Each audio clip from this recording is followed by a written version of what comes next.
The marble halls of the Supreme Court fell silent as Representative Jasmine Crockett stood before the highest judicial power in America. Her bold red suit a stark contrast against the somber wood paneling behind her. The Texas Congresswoman's heart pounded, but her face remained composed, eyes fixed directly on Chief Justice John Roberts, who had just minutes earlier declared she had crossed the line of acceptable congressional conduct. Roberts sat elevated on the bench, his black robe and distinguished silver hair embodying the weight of 230 years of judicial authority. His face was stern, voice measured but sharp as he singled out Crockett for her recent comments about the court's ethics. "Questioning the integrity of this institution without evidence is dangerous to democracy," he said, his words echoing through the chamber. The unexpected public reprimand from the normally reserved Chief Justice sent shockwaves through the room. Reporters frantically typed on their phones and clerks exchanged wide-eyed glances. The established power of the Supreme Court versus a rising congressional star was now center stage. No one expected what would happen next. Crockett had come prepared not just to defend herself, but to bring receipts that would turn Roberts's reprimand into her defining moment. What followed would leave the court speechless and change the dynamic between Congress and the Supreme Court for years to come. Before diving into this explosive confrontation, don't forget to like and subscribe so you won't miss our latest political analysis and dramatic showdowns between Washington's power players. This isn't just another political spat. This is the moment Jasmine Crockett made. Supreme Court history. Chief Justice John Roberts had built his reputation over nearly 2 decades leading America's highest court. At 68, his distinguished career and careful navigation of the court's increasingly polarized image had earned him respect across the political spectrum.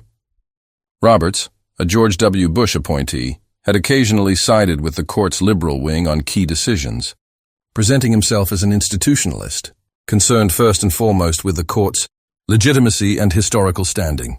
Known for his meticulous, legal-minded preference for incremental rather than revolutionary change, Roberts rarely made public statements outside of official court business. His decision to directly address Congressman Crockett's comments reflected his growing concern about eroding public trust in the judiciary. In recent months, ethics scandals involving several justices had put the court's reputation under unprecedented scrutiny. The court has weathered criticism throughout its history, Roberts had told a judicial conference just weeks earlier, but there is a difference between principled disagreement and attacks designed to undermine the institution itself. Jasmine Crockett represented a new generation of congressional leadership.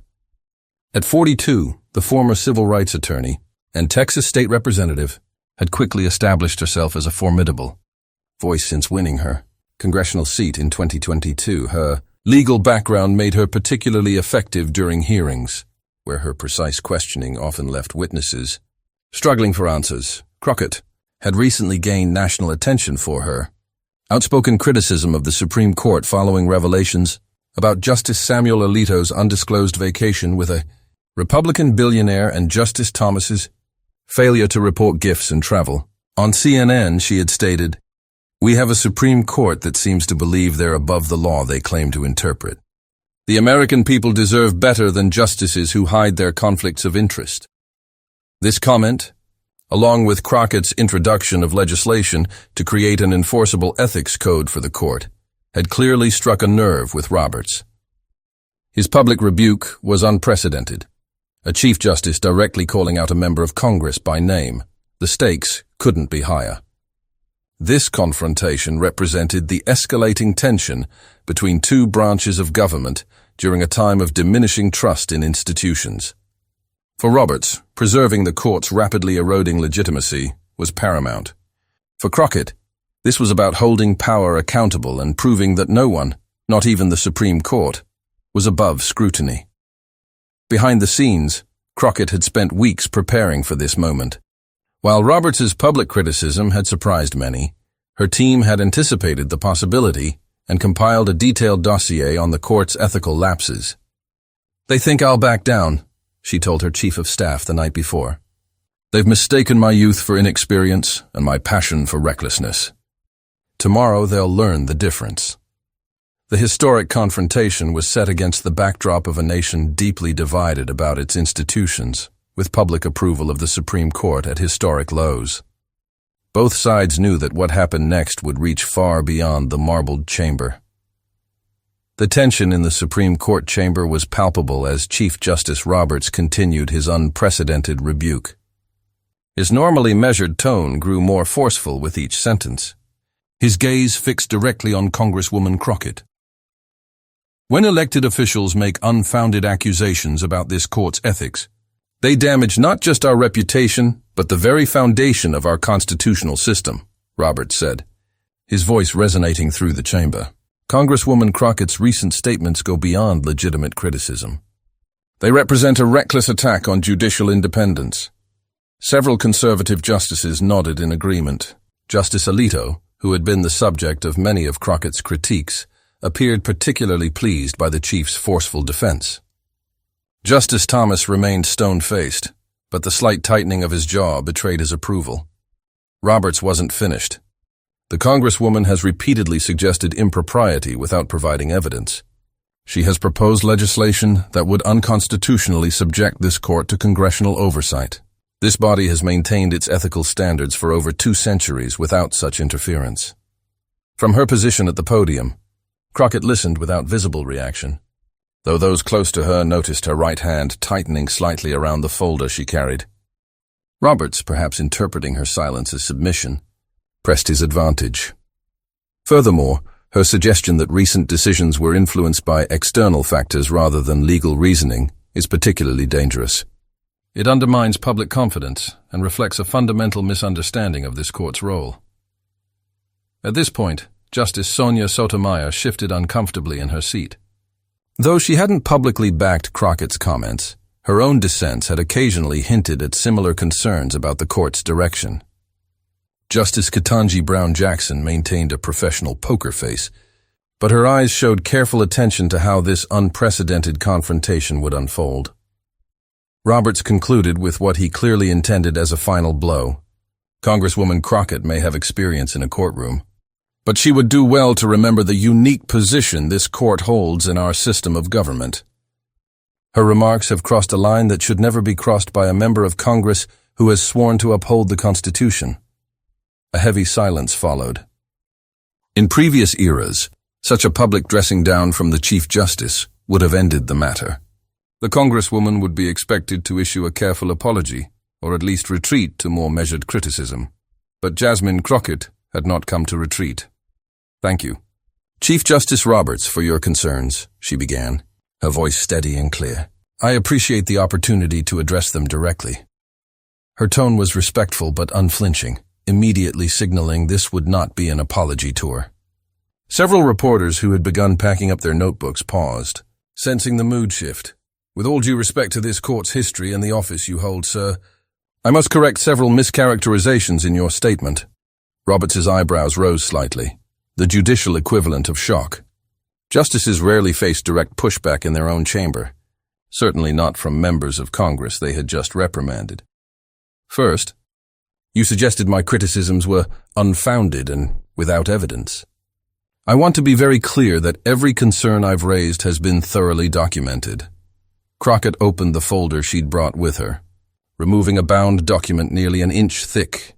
"I've compiled this report detailing undisclosed gifts, speaking engagements with partisan organizations, and failure to recuse from cases involving personal connections." She placed the document on the table before her. "I've brought copies for each justice.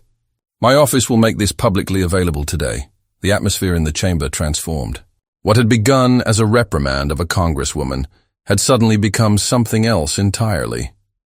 Justice Elena Kagan leaned forward slightly, her interest clearly piqued. "Second, regarding the constitutionality of ethics legislation, I would direct the court's attention to Article 3, Section 2, which explicitly grants Congress authority to regulate the Supreme Court's jurisdiction.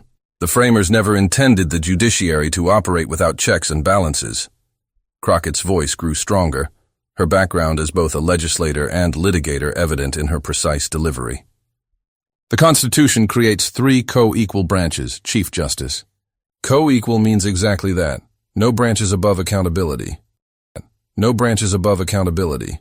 Several law clerks seated in the back exchanged glances. This confrontation was unprecedented in modern court history. Roberts attempted to regain control. "Congresswoman, this is neither the time nor the place." But Crockett continued, her voice remaining measured but firm. "With respect, sir, when the Chief Justice publicly criticizes a member of Congress by name, that creates both the time and the place for a response. I did not seek this confrontation, but I will not shrink from it." The dynamic had shifted dramatically. What had begun as a Chief Justice, disciplining an outspoken Congresswoman, had transformed into a serious challenge to the court's increasing isolation from accountability. "The American people's trust in this court has fallen to historic lows," Crockett continued. "This isn't because of my comments or those of my colleagues. It's because of undisclosed gifts worth hundreds of thousands of dollars. It's because of spouses involved in matters directly related to cases before this court. It's because of justices attending fundraisers for organizations with cases pending before them." She looked directly at several justices as she spoke, making the references unmistakable without actually naming names.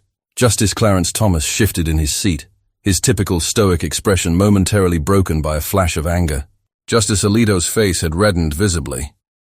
"Most Americans must abide by ethical standards in their professions," Crockett continued. "Doctors, lawyers, even members of Congress face clear rules and consequences. The notion that 9 justices with lifetime appointments should operate with less accountability, not more, defies both logic and the principles of democratic governance." Justice Barrett, the court's newest member before Jackson, looked particularly thoughtful at this point, perhaps considering how the court's reputation would evolve throughout what could be a decades-long tenure. The confrontation had fully escalated beyond anything observers had expected. What happened next would transform this from a notable political clash into a defining moment in the relationship between America's legislative and judicial branches. The Supreme Court chamber remained tense as Congresswoman Crockett reached into her folder again. The room fell completely silent. Journalists stopped typing, clerks froze in place, and even the normally impassive court officers seemed to hold their breath. "Chief Justice Roberts," Crockett said, her voice now carrying a quiet confidence. "You mentioned that I've misunderstood the court's role and traditions. So let me address that directly by quoting someone I believe we all respect on the importance of judicial ethics." She withdrew a single sheet of paper and began to read. "Judges must maintain the highest standards of integrity in both their professional and personal lives. The public's confidence in the rule of law depends not just on issued rulings, but on the perception that those who interpret our laws are themselves committed to the highest ethical conduct." Crockett looked up from the paper, her gaze meeting Roberts. "Those aren't my words, Chief Justice. They're yours, from your 2007 year-end report on the federal judiciary, shortly after you assumed leadership of this court." A murmur rippled through the chamber. Roberts' face remained composed, but those who knew him well could detect his discomfort at hearing his own words used against him. "And you weren't alone," Crockett continued, turning to another page. "Justice Scalia, whom many on this bench considered a mentor, wrote that the American public's respect for the judiciary depends not merely on the substance of court decisions, but on the manner in which they are reached." She set down the quotes and addressed the bench directly. "I didn't come here today expecting this confrontation. But since we're discussing lines that shouldn't be crossed, let me be clear about the line I see. It's the line between accountability and impunity." Crockett gestured to a screen that had been set up for a different presentation earlier. "With the court's permission, I'd like to present some specific information relevant to our discussion." Before Roberts could object, her aide had activated the display, showing a timeline of undisclosed gifts and travel received by several justices over the past decade. The details were meticulously documented: dates, values, connections to interested parties with cases before the court. "These aren't allegations or insinuations," Crockett explained calmly. "These are documented facts, many only disclosed after investigative reporting forced transparency." The visual impact was powerful. Seeing the pattern laid out chronologically made isolated incidents look like something more systematic. Justice Kagan glanced at Justice Thomas. whose expression had hardened into a mask of displeasure. In the past 5 years alone, Crockett continued, advancing to the next slide, we've seen a 227% increase in cases where justices participated, despite credible conflicts of interest. This isn't a partisan observation. It spans appointees from both Republican and Democratic administrations. Chief Justice Roberts attempted to interrupt. Congresswoman, this presentation was not on today's agenda. Neither was your public reprimand of me, Chief Justice, Crockett replied evenly. Yet here we are. If the highest court in our land can speak directly to Congress about propriety, surely Congress can respond with documented facts. The power dynamic had shifted completely. What began as a dressing down of an outspoken congresswoman had transformed into a moment of public accountability rarely seen in the marble chamber. Crockett turned to another slide, this one showing public trust in the Supreme Court over time, a steep downward trend that had accelerated in recent years. This isn't about politics. It's about preserving an institution fundamental to our democracy.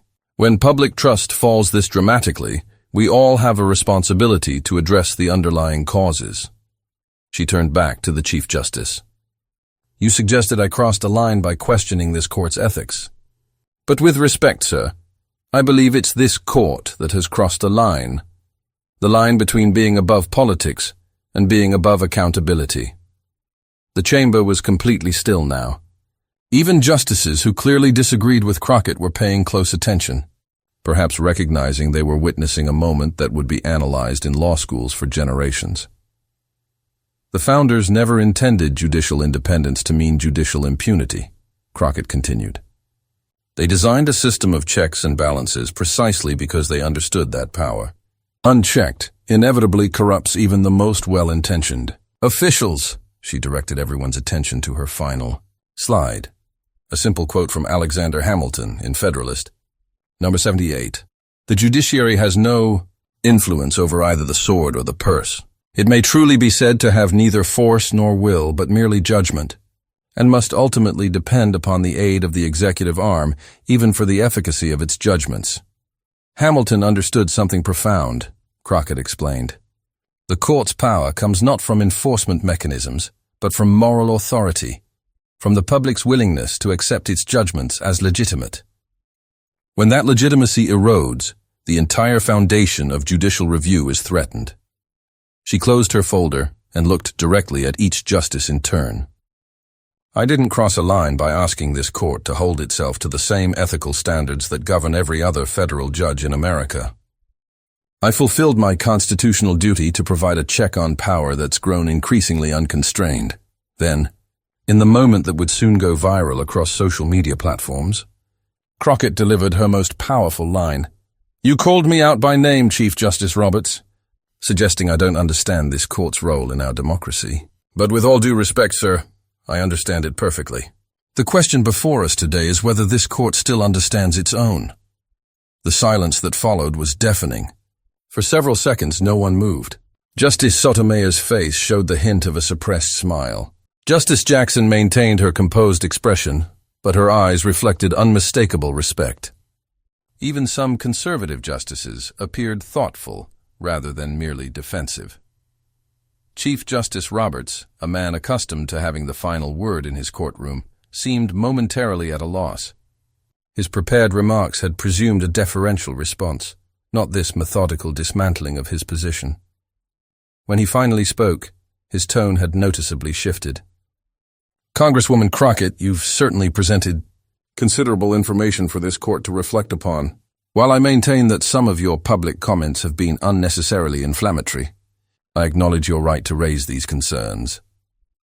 It wasn't an apology or a concession, but from the Chief Justice, this measured response represented a significant retreat from his earlier position. Everyone in the room recognized it for what it was, an acknowledgement that Crockett had effectively countered his criticism with a powerful case of her own. This court has always valued its independence, Roberts continued, attempting to reassert some authority. But we also recognize our responsibility to maintain public confidence. Perhaps there is room for constructive dialogue on how to balance these imperatives. Crockett nodded respectfully. I welcome that dialogue, Chief Justice. The American people deserve nothing less. The American people deserve nothing less. As she gathered her materials, the energy in the room was electric.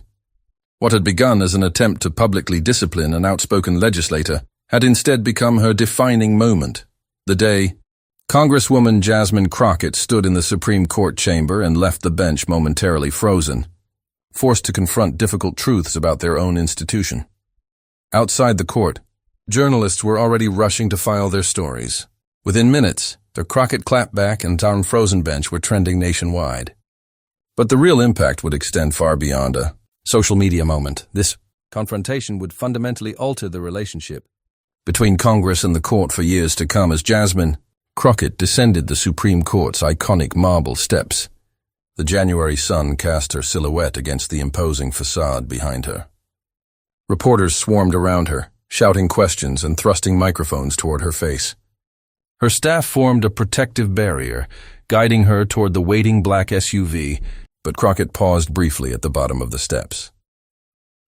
"I'll have a full statement later today," she told the press calmly. "Right now, I'll just say this. Today wasn't about confrontation for its own sake. It was about accountability and restoring trust in an institution vital to our democracy." With that, she entered the vehicle and departed, leaving a media frenzy in her wake. But the tremors from what had just occurred were only beginning to spread across Washington and the nation. Inside the court, the justices had immediately retreated to their conference room, an extraordinary move that broke with the day's scheduled proceedings. Behind those closed doors, sources would later reveal, a heated discussion erupted that exposed deep divisions within the nation's highest tribunal. "What just happened was completely inappropriate," Justice Alito reportedly said, his voice raised. "We cannot allow members of Congress to turn this court into a political spectacle." Justice Sotomayor allegedly countered, "Perhaps the more important question is whether the points she raised have merit." Several of them clearly do. Chief Justice Roberts, caught between the court's increasingly defined ideological wings, attempted to restore order. Regardless of how we feel about Congresswoman Crockett's presentation, we must consider how to respond in a way that preserves this court's dignity. Justice Jackson reportedly spoke up, her voice measured but firm. "Our dignity isn't preserved by avoiding scrutiny, but by showing we can withstand it." The Congresswoman presented documented facts, not partisan attacks. As this private debate unfolded, the public reaction was exploding across traditional and social media platforms. Within 30 minutes of Crockett leaving the court, clips of her methodical dismantling of Roberts' criticism had gone viral. Das Crockett Clapback reached over 200,000 tweets within the first hour. CNN quickly assembled a panel to analyze what many were calling a historic confrontation. Legal analyst Jeffrey Toobin appeared visibly energized as he addressed the camera. "What we witnessed today was extraordinary. I've covered the Supreme Court for decades, and I've never seen anything like it. A member of Congress effectively counterpunching against the Chief Justice in his own courtroom, armed with his own words and documented evidence." Former Supreme Court clerk and Harvard Law professor Noah Feldman added, "The significance here goes beyond the confrontation itself." Congresswoman Crockett fundamentally challenged the court's position that it should self-regulate on ethics. She made a compelling case that public trust requires external accountability. Conservative commentators took a different view. On Fox News, former Judge Andrew Napolitano argued, "This was a calculated political stunt that undermines judicial independence. The founders designed the court to be insulated from precisely this kind of political pressure." Meanwhile, Crockett's office released the full 128-page report she had referenced, titled, "Above the Law, a Documentation of Ethics Violations on the Supreme Court."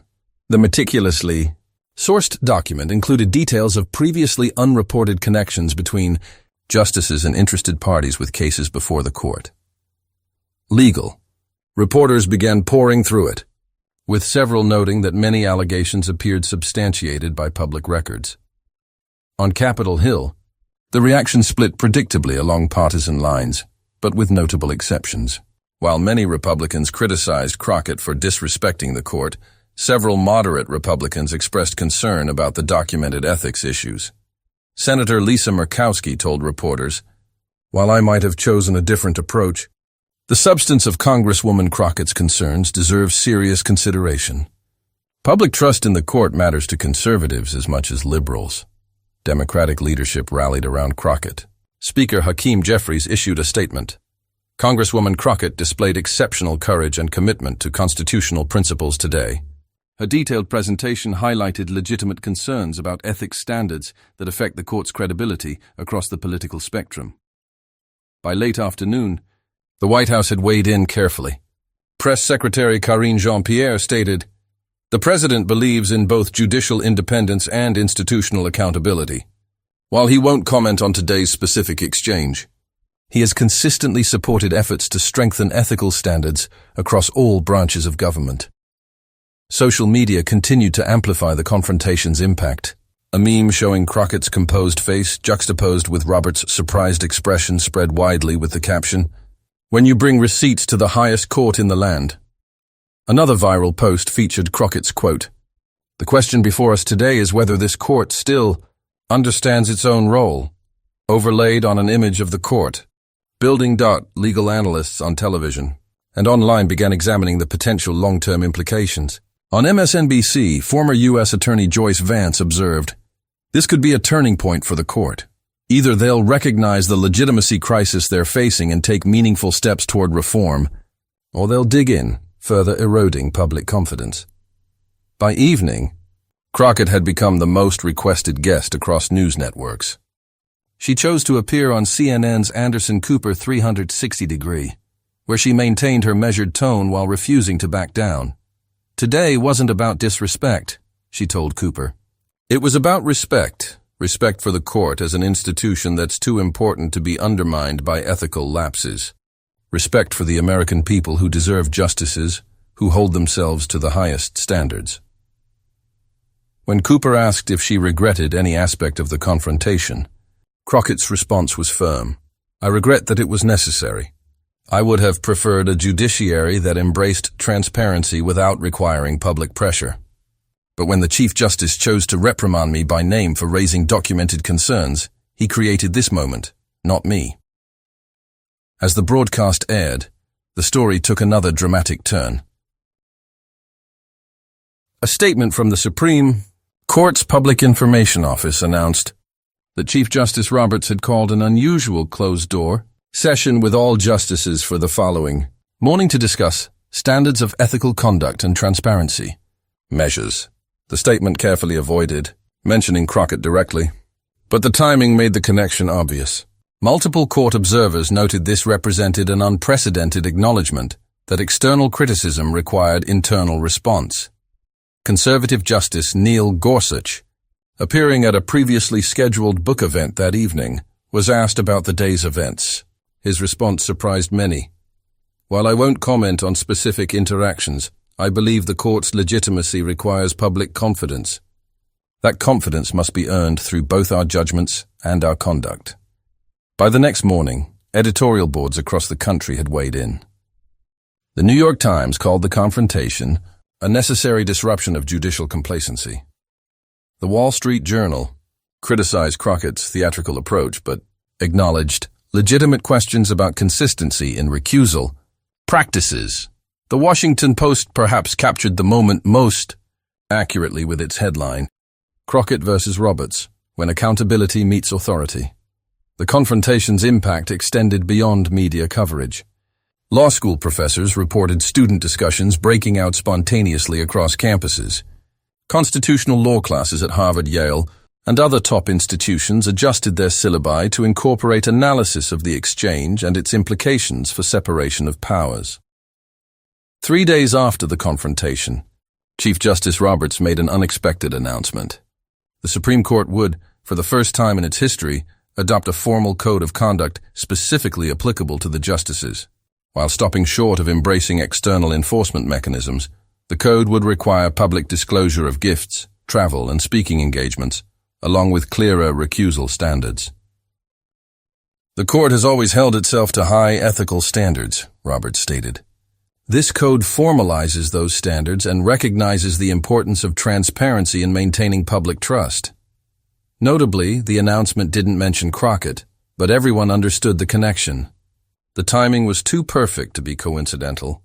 Legal scholars immediately began analyzing whether this represented meaningful reform or a symbolic gesture designed to deflect deeper scrutiny. Most agreed it was a significant first step, even if questions remained about enforcement mechanisms. For Crockett, the code's announcement validated her approach. "This is progress," she told reporters gathered outside her congressional office. "Not because it's a personal victory, but because it's a victory for accountability and for the American people's right to a court they can trust." The confrontation transformed Crockett's national profile overnight. Interview requests poured in from major publications. Sunday political shows competed for her appearance. Her social media following tripled within a week. More importantly, her position within Congress was strengthened substantially. Senior Democratic leaders began consulting her on judiciary matters. Her previously introduced Supreme Court Ethics Act gained dozens of new co-sponsors, including 3 moderate Republicans who cited the documented evidence in Crockett's report as changing their perspective. The incident even affected public opinion. A Gallup poll conducted the following week showed 68% of Americans supported formal ethics rules for the Supreme Court, with majority support across party lines. More strikingly, when asked specifically about Crockett's confrontation with Roberts, 54% approved of her approach, while only 32% disapproved. Former Justice Stephen Breyer, speaking at Princeton University 2 weeks after the incident, offered perhaps the most thoughtful assessment. Throughout history, the court has evolved in response to legitimate criticism. The question has never been whether the court should be beyond criticism. It shouldn't be. But whether criticism is offered in service of strengthening the institution rather than undermining it. Constructive criticism, even when forceful, ultimately strengthens rather than weakens our constitutional framework. For ordinary Americans watching from home, the Crockett-Roberts confrontation represented something rarely seen in modern politics, a moment of genuine accountability where documented facts prevailed over institutional authority. It reminded citizens that in a democracy, no position, however elevated, should place its holder beyond legitimate scrutiny. As winter turned to spring, the impact continued to reverberate. Law reviews published special issues analyzing the constitutional implications. Congressional committees held hearings on judicial ethics, with unprecedented public interest. Several justices, perhaps sensing the shifting landscape, voluntarily disclosed previously unreported gifts and connections. Most significantly, public trust in the court showed its first measurable increase in years in the months following the adoption of the Ethics Code.